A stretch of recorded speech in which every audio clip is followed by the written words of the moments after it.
2025 సంక్రాంతి రేసులో చాలా కూల్గా దిగిన మూవీ సంక్రాంతికి వస్తున్నాం. వెంకీ మామతో కలిసి అనిల్ రావుపుడి తన మాక్ ఫ్యామిలీ ఎంటర్టైన్మెంట్స్ని కామెడీ జోడించి చేసిన ఈ సినిమా ఫ్యామిలీ ఆడియన్స్ని విశేషంగా ఆకట్టుకుని బాక్స్ ఆఫీస్ వద్ద బ్లాక్ బస్టర్ హిట్గా నిలిచి ఊహించని విధంగా వసూళ్ల వర్షం కురిపించింది. విక్టరీ వెంకటేష్ కెరీర్లోనే అత్యధిక వసూళ్లని రాబట్టిన సినిమాగా నిలిచి ట్రేడ్ వర్గాలని విస్మయానికి గురిచేసింది. అంతేకాకుండా సంక్రాంతి రేసులో ముందు వరుసలో నిలబడి సంక్రాంతి విజేతగా నిలిచింది. ఇందులో హీరో ఇల్లాలు ప్రియురాలు మధ్య నలిగే వ్యక్తిగా కనిపించి ఫ్యామిలీస్ కావలసినంత వినోదాన్ని అందించాడు.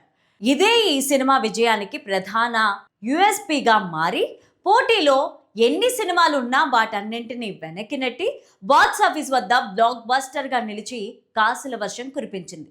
ఒక విధంగా చెప్పాలంటే గేమ్ చేంజర్ వల్ల నష్టాల్లో కూరుకుపోతున్న దిల్ రాజు శిరీష్లని కాపాడి మళ్ళీ మార్కెట్లో నిలబడేలా చేసింది. ఈ వీడియోని చివరి వరకు చూడండి. లైక్, షేర్, సబ్స్క్రైబ్ చేయడం మర్చిపోకండి. ఏ అంశం సంక్రాంతికి వస్తున్న మూవీని సంక్రాంతి రేసులో విజేతగా నిలబెట్టిందో ఇప్పుడు అదే ఫార్ములాని ఫాలో అవుతూ 2026 సంక్రాంతికి 3 సినిమాలు పోటీ పడుతున్నాయి. అవే మన మెగాస్టార్ చిరంజీవి, అనిల్ రావుపుడి కాంబినేషన్లో వస్తున్న మనశంకర వరప్రసాద్ గారు, రవితేజ భర్త మహాశయులకు విజ్ఞప్తి, శర్వానంద్ నారీ నారీ నడుమ మురారి. ఇందులో ముందు వరుసలో నిలుస్తున్న మూవీ చిరు మనశంకర వరప్రసాద్ గారు. ఇందులో చిరుకు జోడీగా నయనతార నటించింది. ఇందులో మాజీ భార్యగా నయన్ కనిపిస్తుండగా చిరు గర్ల్ ఫ్రెండ్గా క్యాథరిన్ నటించింది. ఈ ఇద్దరి మధ్య నలుగుతూ ఆద్యాంతం నవ్వులు పూయించే క్యారెక్టర్లో మెగాస్టార్ కనిపించబోతున్నారు. చిరు ఇలాంటి ఫ్యామిలీ ఎంటర్టైనర్ చేసి చాలా కాలం అవుతుంది. ఇన్నేళ్ల విరామం తర్వాత పక్కా ఫ్యామిలీ ఎంటర్టైనర్తో చిరు వస్తుండడంతో ఈ మూవీ పైన ఎక్స్పెక్టేషన్స్ ఎక్కువ ఉన్నాయి. అనిల్ 2025కి సంక్రాంతికి వస్తున్నాంతో బ్లాక్ బస్టర్ని సొంతం చేసుకోవడంతో చిరు సినిమా పైన మంచి క్రేజ్ ఏర్పడింది. ఈ మూవీ జనవరి 12న ప్రేక్షకుల ముందుకు వస్తుంది. ఇక రవితేజ భర్త మహాశయులకు విజ్ఞప్తిది కూడా ఇదే ఫార్ములా. తన మార్క్ యాక్షన్ సినిమాలను పూర్తి భిన్నంగా రవితేజ కొత్తగా ట్రై చేసిన సినిమా ఇది. కిషోర్ తిరుమల డైరెక్ట్ చేసిన ఈ మూవీలో భార్యగా డింపుల్ హయతి, ప్రియురాలిగా ఆషికా రంగనాథ్ నటించారు. ఇప్పటికే విడుదలైన ప్రచార చిత్రాలు సినిమా పైన అంచనాల్ని పెంచేశాయి. ఈ మూవీ జనవరి 13నే వస్తోంది. ఈ 3 సినిమాలతో పాటు యంగ్ హీరో శర్వానంద్ సినిమా కూడా సంక్రాంతి బరిలో పోటీ పడుతోంది. గత కొంతకాలంగా హిట్ సినిమా కోసం ప్రయత్నిస్తున్న శర్వానంద్ ఈసారి ఫ్యామిలీ ఎంటర్టైనర్నే నమ్ముకున్నాడు. తాను నటించిన లేటెస్ట్ మూవీ నారీ నారీ నడుమ మురారి.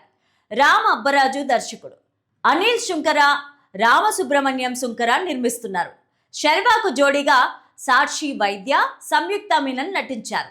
సాక్షి వైద్య గర్ల్ ఫ్రెండ్గా, సంయుక్త మీనన్ ఎక్స్ గర్ల్ ఫ్రెండ్గా నటించారు. వినోదమే ప్రధానంగా సాగే ఈ మూవీ ప్రేక్షకుల్ని సంక్రాంతికి ఆకట్టుకోవడం ఖాయమని ప్రచార చిత్రాలు చెబుతున్నాయి.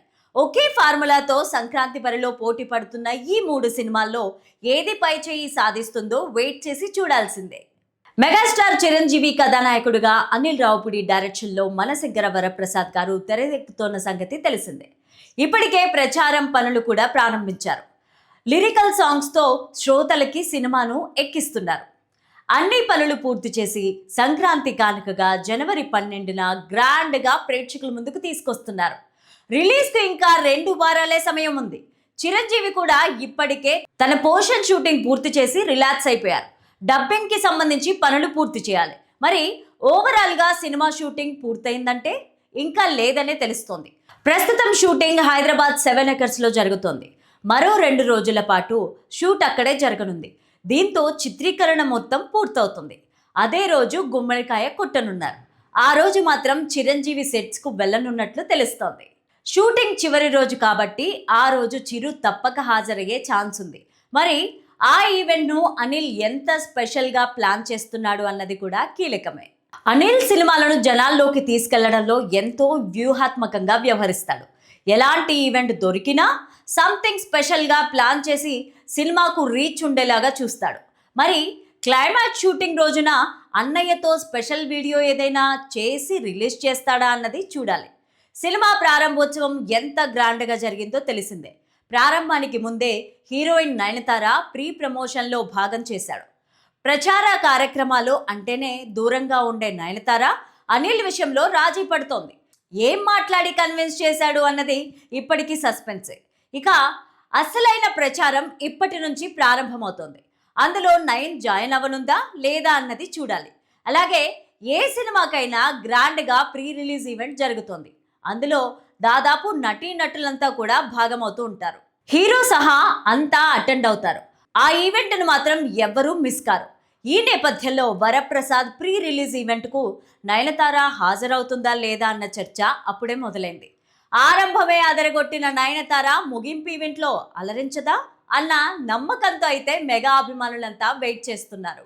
టాలీవుడ్లో అత్యంత వేగంగా సినిమా చిత్రీకరణ పూర్తి చేసి రిలీజ్ చేసిన ఘనత ఎవరిది అంటే అంతా డాషింగ్ డైరెక్టర్ పూరి జగన్నాథ్ పేరు చెప్తూ ఉంటారు. ఆయన డిక్షనరీలో 2-3 నెలల్లోనే షూటింగ్ పూర్తి చేసిన సినిమాలు ఎన్నో ఉన్నాయి. సెట్కు వెళ్ళిన తరువాత చకచకా షూటింగ్ చేపట్టడం అన్నది పూరి ప్రత్యేకత. ఆర్టిస్టుల టైం ఎక్కువగా తీసుకోడు. సినిమాలో ఎంతో మంది పెద్ద ఆర్టిస్టులున్నా ఎంతటి ఒత్తిడికి గురి కాకుండా డీల్ చేయగలడు. మరి అదే తరహాలో సినిమాలు చేసే మరో డైరెక్టర్ ఎవరు అంటే హిట్ మెషిన్ అనిల్ రావుపుడి పేరు చెప్పుకోవచ్చు. పూరి విధానంలోనే అనిల్ కూడా వేగంగా షూటింగ్ని పూర్తి చేయగల దర్శకుడు. ప్రారంభోత్సవం అనంతరం పెద్దగా సమయం తీసుకోడు. సెట్కి వెళ్ళిన తర్వాత ఆర్టిస్టుల డేట్లను బట్టి షూటింగ్లు చుట్టేస్తాడు. అదనంగా డేట్లు తీసుకొని నిర్మాత పైన భారం వేయడు. కథకు అవసరమైతే ఎంతైనా ఖర్చు చేస్తాడు. అందులోనూ వీలైనంత తక్కువలోనే సినిమా పూర్తి చేసేస్తాడు. దీనికి సంబంధించి అనిల్ రావుపూడి 2 రకాల ప్లాన్లను ముందుగానే సిద్ధం చేసి పెట్టుకుంటాడు. షూటింగ్ పూర్తి చేసిన చిత్రాన్ని అంతే వేగంగానూ రిలీజ్ చేయగల సమర్థుడు. 15 ఏళ్ల కెరీర్లోనే 8 సినిమాలు చేశాడు. వాటి రిలీజ్ విషయంలో కూడా జాప్యం జరగలేదు. సాధారణంగా పోస్ట్ ప్రొడక్షన్ పనుల్లో కొంత ఆలస్యం జరుగుతూ ఉంటుంది. అక్కడ కూడా అనిల్ ఎంతో తెలివిగా ప్లాన్ చేసి ముందుకెళ్తుంటాడు. తాను తీసిన కంటెంట్ని జనాల్లోకి తీసుకెళ్లడంలోనూ అంతే సమర్థుడు. ప్రచారం పరంగా నిర్మాతలకు కోట్ల రూపాయలు ఆదా చేయగల దర్శకుడు కూడా. సినిమా పూర్తి చేయడం ఓ ఎత్తైతే ఆ ప్రొడక్ట్ని జనాల్లోకి తీసుకెళ్లడానికి ప్రచారం పేరుతో కోట్లు ఖర్చు చేస్తాడు. కానీ అనిల్ అక్కడ ఎంతో స్మార్ట్గా ఆలోచిస్తాడు. ప్రచారం కోసం సినిమాలో నటీనటుల్నే తెలివిగా వినియోగించుకుంటాడు. ఈ విషయంలో సందర్భాన్ని బట్టి రకరకాల వ్యూహాలు వేస్తుంటాడు. మనశంకర వరప్రసాద్ గారు విషయంలో ప్రచారం అంటే దూరంగా ఉండే నయనతారనే ఒప్పించి పని చేయించాడు. ఆ సినిమా ప్రారంభానికి ముందే ప్రీ లాంచ్ ప్రమోషన్ ఎలా చేశాడో తెలిసిందే. చిరంజీవి, నయనతార లాంటి స్టార్లనే రంగంలోకి దించి ప్రచారం చేయించాడు. ఇక రిలీజ్ సమయంలో అదే టీంతో ప్రచారం ఏ రేంజ్లో నిర్వహిస్తాలో చెప్పాల్సిన పని లేదు.